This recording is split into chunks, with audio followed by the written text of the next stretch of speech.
Assalamualaikum warahmatullahi wabarakatuh. Bismillah, alhamdulillah, la hawla wa la quwata illa billah. Allahumma sholli ala Sayyidina Muhammad wa ala ali Sayyidina Muhammad. Dikisahkan suatu hari di sebuah kota yang damai, Abu Nawas yang terkenal dengan kecerdikan dan humornya diundang oleh seorang hakim untuk berdebat tentang hukum musik dalam Islam.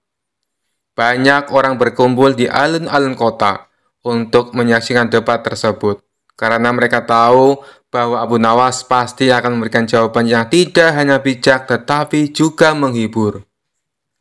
Abu Nawas, banyak yang mengatakan bahwa musik itu haram. Apa pendapatmu tentang hukum musik dalam Islam? Tanya Tuan Hakim mengawali acara debat. Abu Nawas tersenyum lebar, kemudian menghadap ke hadirin dan berkata, "Wahai Tuan Hakim yang terhormat dan para hadirin yang bijaksana, izinkan saya menjawab dengan sebuah cerita." Semua orang diam, siap mendengarkan kisah cerdik Abu Nawas. Suatu hari, saya bertemu dengan seorang petani yang sedang bersedih. Saya bertanya padanya, "Kenapa kamu bersedih, wahai petani?" Dia menjawab, "Tanaman saya tidak tumbuh dengan baik tahun ini." Saya bertanya lagi, "Apa yang biasa kamu lakukan saat menanam?" Petani itu berkata, "Saya hanya menanam dan berharap hujan turun," ujar Abu Nawas. Hadirin mulai tertawa kecil menikmati awal cerita Abu Nawas. Abu Nawas kemudian melanjutkan, "Lalu saya memberi saran kepada petani itu, cobalah kamu bernyanyi saat menanam.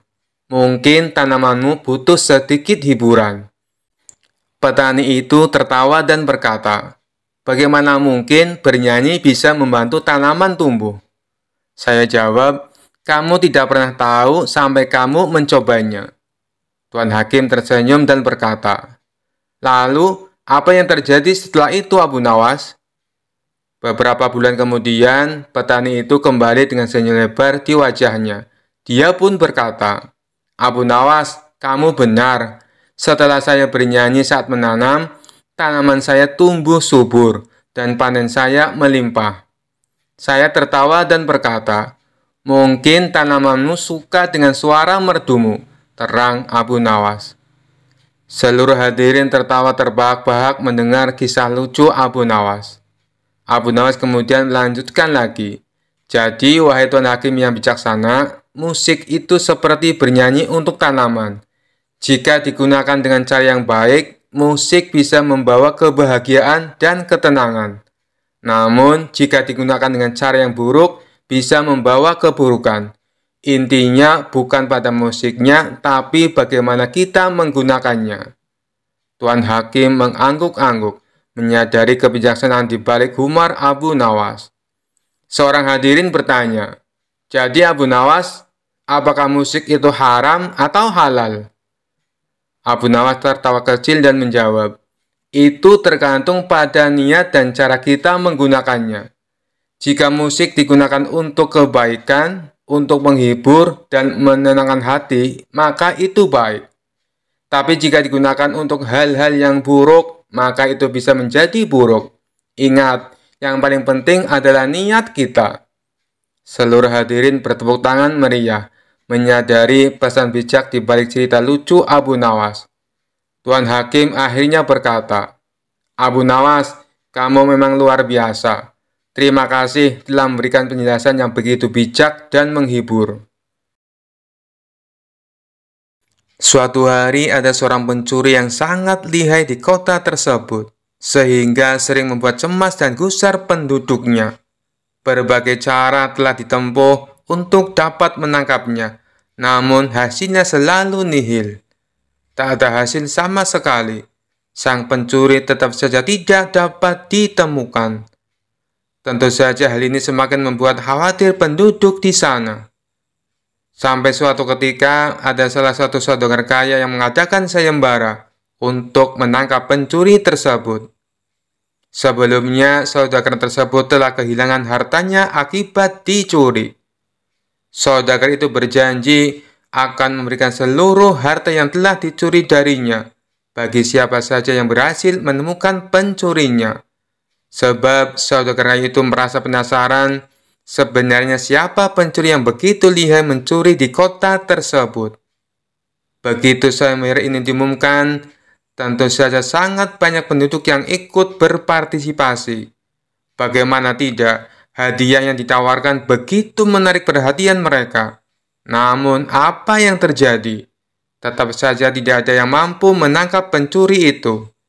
Sampai akhirnya, sang hakim memutuskan untuk meminta bantuan kepada Abu Nawas, yang dikenal memiliki kecerdikan dan kesaktian yang luar biasa. Mendengar berita tersebut, tentu saja membuat si pencuri menjadi takut dan khawatir. Dia sempat berpikir untuk kabur melarikan diri ke kota lain. Namun dia abaikan pikiran kabur itu. Sebab melarikan diri hanya akan membuat penyamarannya terbongkar dan membuat sulit untuk mencuri kota itu lagi. Tak lama sepulangnya Abu Nawas dari sebuah perjalanan, dia memutuskan untuk mengumpulkan seluruh penduduk kota di sebuah lapangan kota yang cukup besar. Kemudian dia berkata dengan lantang, "Wahai para penduduk kota, kali ini aku akan memberikan kalian masing-masing sebuah tongkat sakti yang telah aku beri mantra.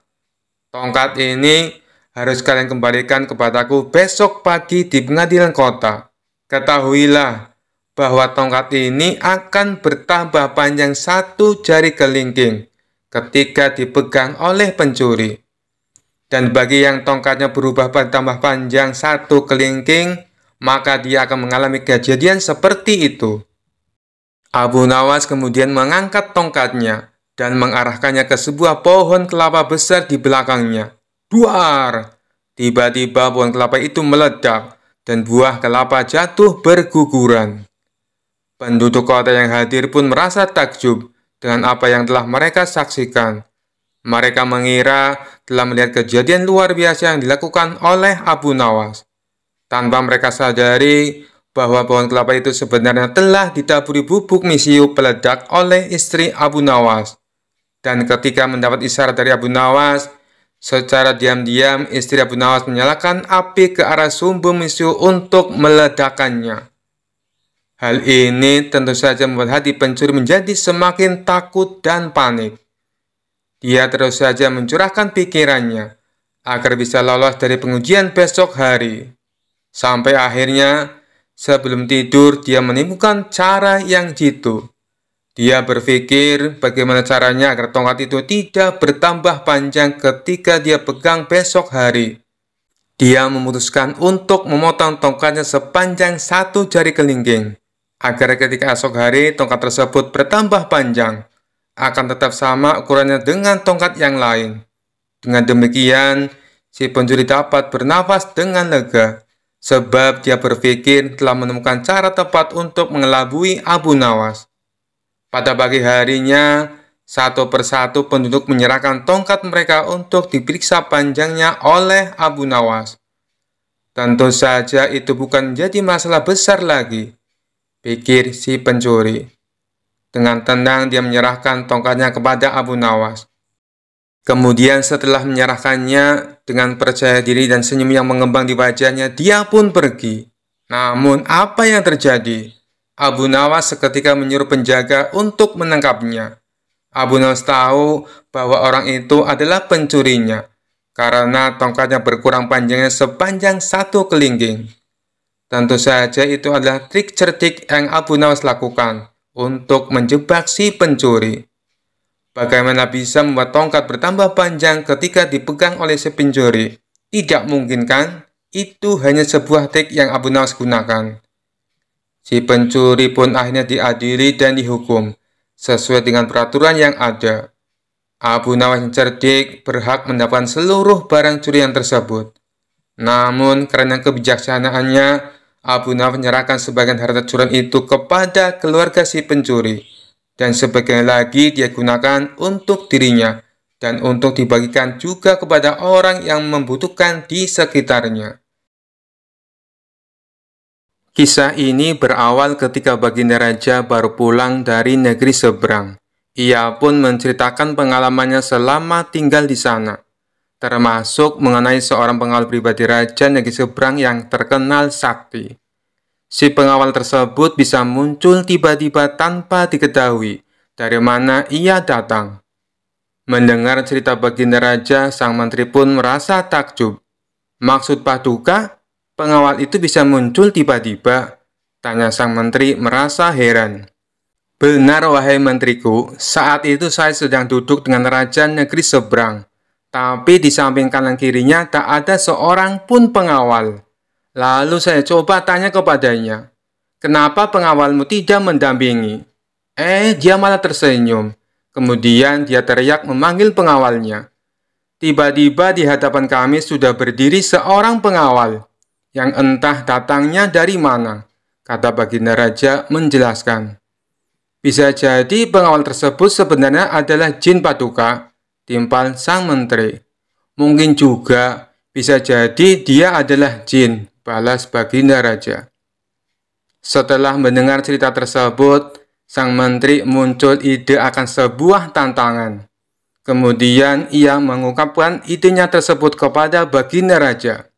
Paduka yang mulia, bukankah selama ini tantangan Paduka selalu berhasil dikalahkan Abu Nawas? Bagaimana kalau Abu Nawas ditantang seperti pengawal sakti itu? Kata sang menteri mengusulkan. Tantangan? Tantangan apa? Aku belum paham dengan maksudmu, tanya baginda raja bingung. Begini Paduka, Abu Nawas kita tantang hadir di depan Paduka. Tapi tidak boleh dengan jalan kaki, tidak boleh berkendaraan, dan tidak boleh kelihatan. Dia harus datang tiba-tiba seperti pengawal itu, kata sang menteri menjelaskan. Bagus sekali ide kamu, saya setuju. Kali ini Abu Nawas pasti akan kalah, balas baginda raja kegirangan. Tanpa membuang-buang waktu, baginda raja langsung memerintahkan beberapa pengawal untuk memanggil Abu Nawas. Singkat cerita, datanglah Abu Nawas menghadap baginda raja. Wahai Abu Nawas, apakah kamu masih berani menerima tantanganku? Tanya baginda raja. Tentu saja saya berani Paduka. Tapi saya perlu tahu apa impiannya kalau saya berhasil, kata Abu Nawas balik bertanya. Karena tantangan ini sangat sulit dan mustahil, hadiahnya akan aku tambah menjadi 1000 dinar. Tapi bila kamu gagal, sebagai hukumannya, kamu harus memandikan kuda-kuda istana selama sebulan. Dan semua hadiah yang selama ini aku berikan harus kamu kembalikan. Karena hadiah tersebut akan aku serahkan kepada menteriku. Sebab dialah yang punya ide tantangan ini. Apa kamu bersedia? Tanya baginda raja kembali. Mendengar hadiah yang begitu besar, spontan Abu Nawas langsung tergiur. Baik Paduka yang mulia, saya sangat bersedia, sahut Abu Nawas dengan muka berseri-seri. Kemudian baginda raja memberitahu tantangan yang akan ia berikan. Besok kamu harus ada di sini persis seperti sekarang ini. Berdiri tepat di hadapanku. Tapi ada syaratnya. Kamu ke sini tidak boleh berjalan kaki, tidak boleh naik kendaraan, dan tidak boleh terlihat oleh siapapun. Pokoknya tahu-tahu kamu sudah ada di sini, jelas baginda raja. Seketika jantung Abu Nawas langsung berdebar kencang mendengar tantangan tersebut. Ini tantangan yang mustahil. Mana mungkin aku bisa melakukannya? Pikir Abu Nawas. Di tengah kebingungan Abu Nawas, baginda raja kembali berkata, kalau kamu membatalkan tantangan ini, itu saja kamu mengaku kalah. Dan itu berarti kamu harus menjalani hukuman dan menyerahkan semua hadiahmu kepada menteriku. Sementara sang menteri merasa puas dengan ide tantangan yang dimilikinya. Mampus kau Abu Nawas, kau akan menderita selama sebulan, ucap sang menteri dalam hati. Nasi sudah menjadi bubur, Abu Nawas tak mungkin membatalkan tantangan tersebut. Ia pun lalu mohon diri kepada baginda raja untuk pamit pulang ke rumahnya. Setibanya di rumah, Abu Nawas duduk di teras rumah sambil memutar otaknya. Ia terus memikirkan cara agar terlepas dari hukuman. Namun sampai waktu menjelang sore, ia tak juga menemukan solusinya. Hampir saja Abu Nawas dibuat stres karena akal cerdiknya menemukan jalan buntu.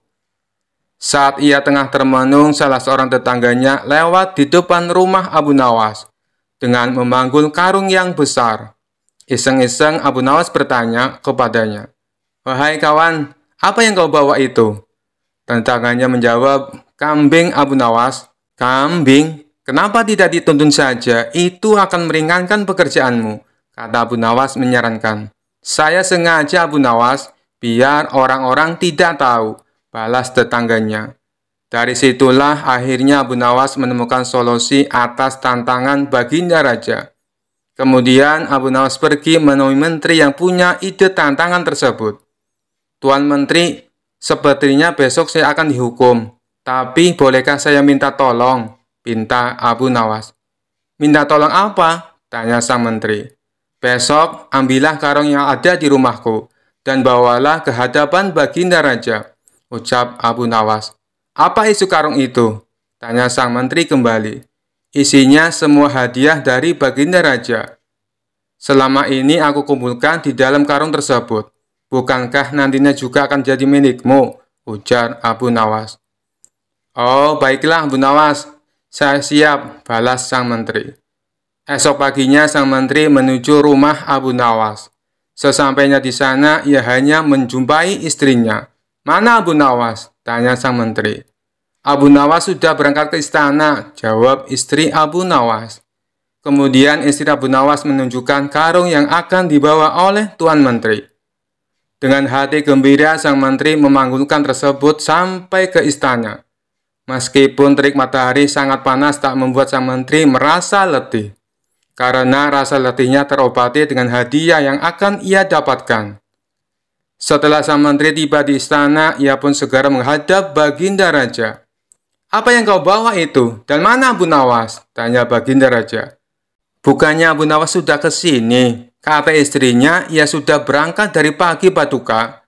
Dan karung ini adalah semua hadiah yang Abu Nawas kumpulkan," jawab sang menteri. "Mana? Sampai saat ini Abu Nawas belum kelihatan." "Ya, sudahlah, kita tunggu saja. Sekarang buka ikatan tali karung itu. Aku ingin melihat isinya." Sang menteri pun langsung membuka ikatan tali karung tersebut. Ketika karung itu terbuka, tiba-tiba muncul Abu Nawas dari dalam karung. "Hamba sudah di sini Paduka, seperti yang Paduka inginkan. Tidak berjalan kaki, tidak berkendaraan, dan tidak diketahui oleh siapapun," ucap Abu Nawas. Sontak Baginda Raja dan sang menteri terkejut dibuatnya. Baginda Raja pun langsung tertawa terpinggal-pinggal dengan tingkah Abu Nawas ini. "Kamu memang cerdik Abu Nawas," puji Baginda Raja sambil terus tertawa. Sementara sang menteri yang punya ide tantangan ini malah mendapatkan sial.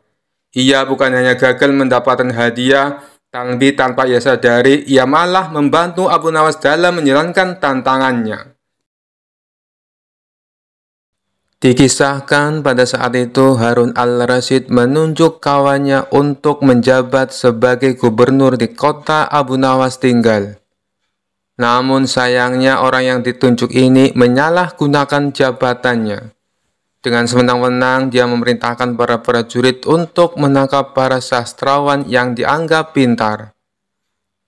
Setelah beberapa sastrawan berhasil ditangkap, mereka dihadapkan kepada gubernur yang baru itu.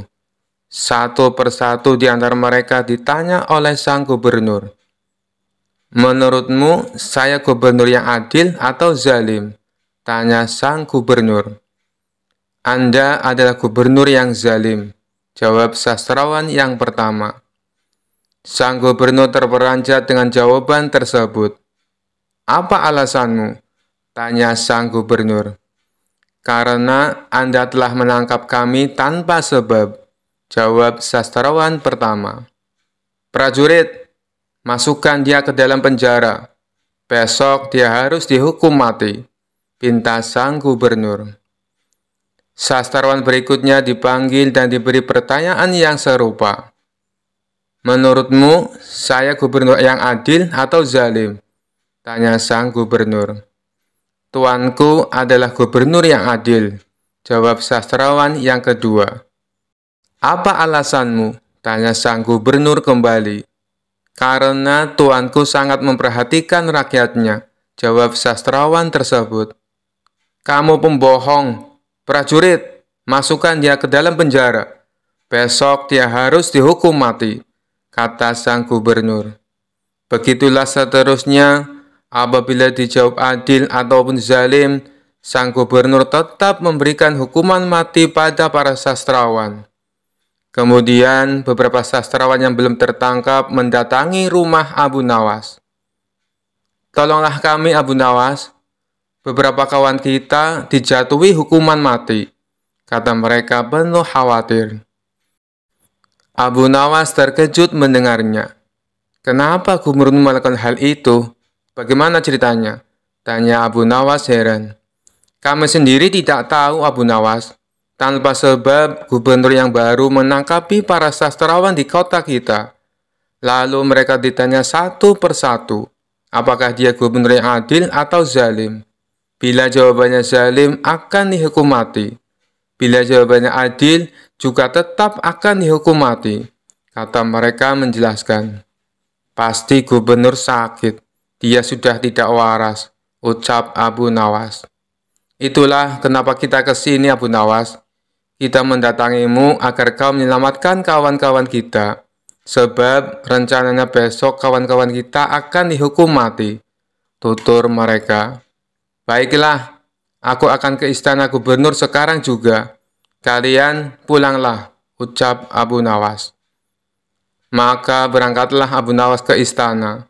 Sesampainya di tempat gubernur, Abu Nawas langsung menghadap sang gubernur.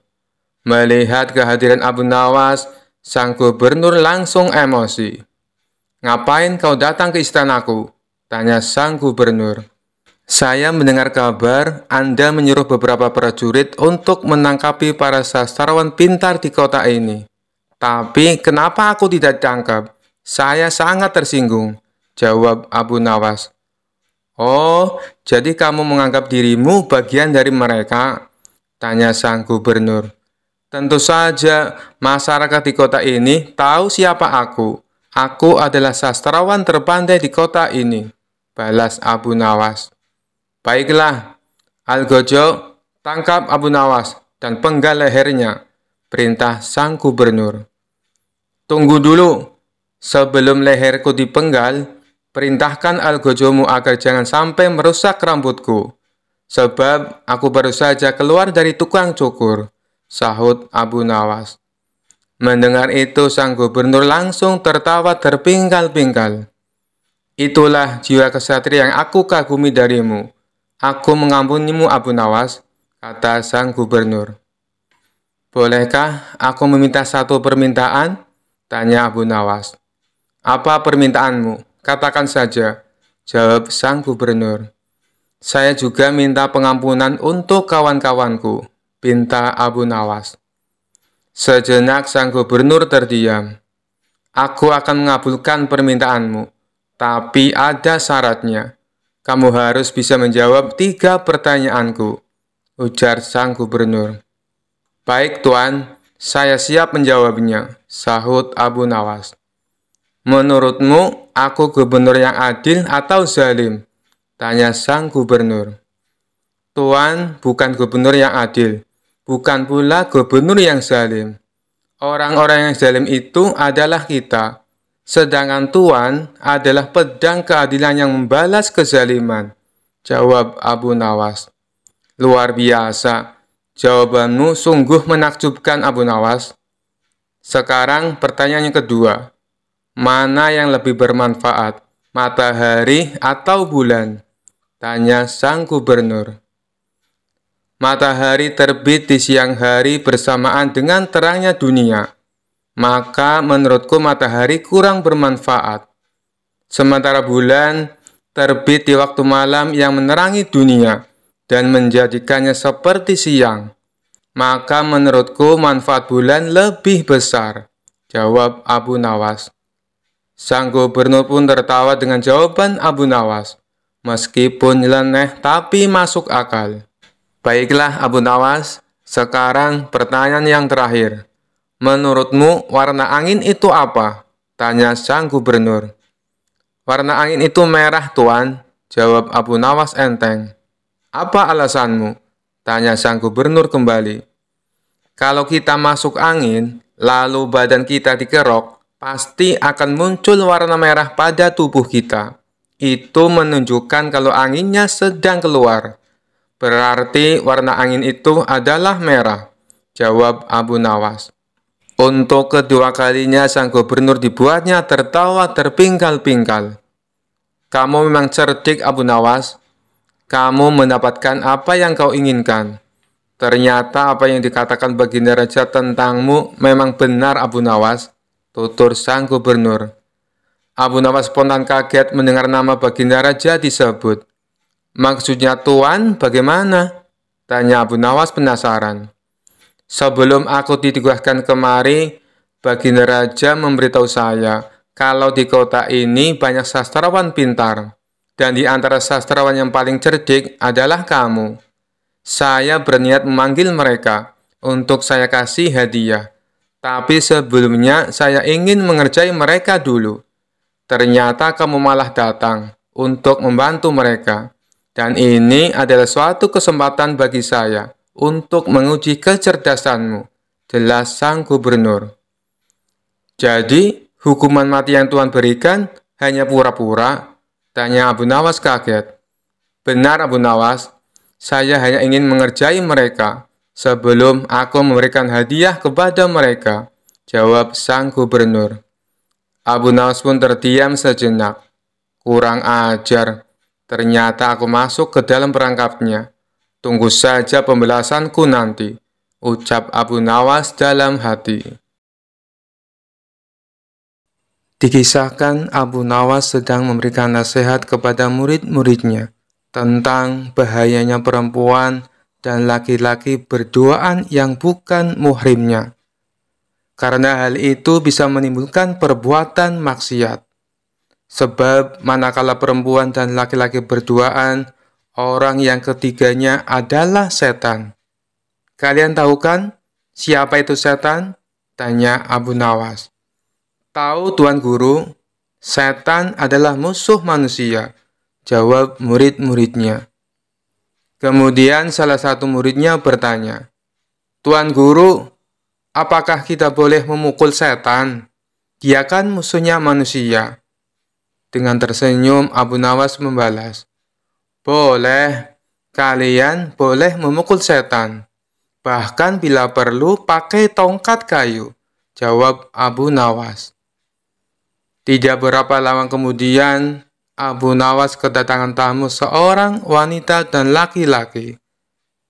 Abu Nawas pun mengajaknya masuk dan mempersilahkan duduk di ruang tamu. Ternyata tamu tersebut adalah sepasang kekasih yang akan melangsungkan pernikahan, dan tujuan mereka datang untuk meminta Abu Nawas supaya hadir di acara pernikahannya. Mereka meminta agar Abu Nawaslah yang memimpin doa di pernikahannya. Oh, baiklah. Kapan rencana pernikahannya? Tanya Abu Nawas. Besok lusa, Tuan Abu, jawab mereka. Ketika mereka sedang serius membicarakan rencananya, tiba-tiba beberapa anak murid datang dan menyerang Abu Nawas. Mereka memukulnya berkali-kali dengan menggunakan tongkat kayu. Hei, kalian apa-apaan? Tanya Abu Nawas sembari menahan rasa sakit. Kami sedang memukul setan, Tuan Guru, jawab muridnya serempak. Memukul setan? Apa maksud kalian?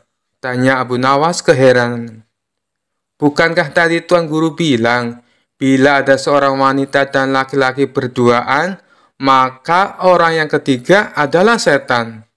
Tuan Guru juga bilang, katanya kami boleh memukul setan. Bahkan kalau perlu pakai tongkat kayu, ujar salah satu muridnya. Seketika Abu Nawas menepuk jidat dan berkata, aduh, kalian pikir aku ini setan? Bukan begitu maksud saya, tutur Abu Nawas yang tengah menahan rasa sakitnya. Sekian dulu perjumpaan kita kali ini. Sampai bertemu lagi di kisah-kisah selanjutnya. Terima kasih yang sudah subscribe dan setia menonton channel ini. Wassalamualaikum warahmatullahi wabarakatuh.